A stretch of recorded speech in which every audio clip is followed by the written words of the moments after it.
ایرانی ها در سال 525 پیش از میلاد قاطعانه پسر امسیس پسمتیخ را در پلوزیوم شکست دادند. پس از تسلیم مصری ها کمبوجیه به سمت نوبه در جنوب رفت. ارتش او در حالی که تلاش میکرد پادشاه آفریقا را تسلیم خود کند رفته به دلیل کمبود جیره غذایی و شرایط دشوار بیابانی نابود شد. ارتش شکست خورده کمبوجیه در زیر طوفان‌های شن بیابان دفن شدند.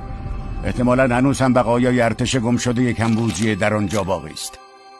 این شکست ذهن پادشاه ایران را به نقطه فروپاشی رساند و دچار پارانویا و جنون شد. وقتی کمبوجیه به ممفیس وارد شد تا در جشنی مذهبی در تکریم الهه اپیس شرکت کند، اوضاع از این هم بدتر شد.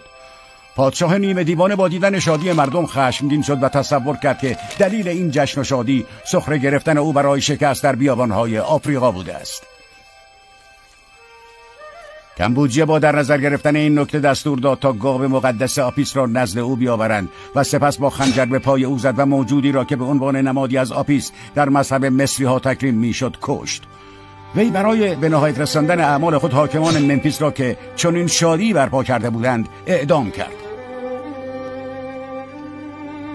موقعی به نام گئومات در کوهستانی به نام ارکادریچ در پیشیاوادا در 14مین روز از ماه یخنا دست به شورش زد. او به دروغ به مردم گفت من بردیا پسر کوروش و برادر کمبوجیه هستم.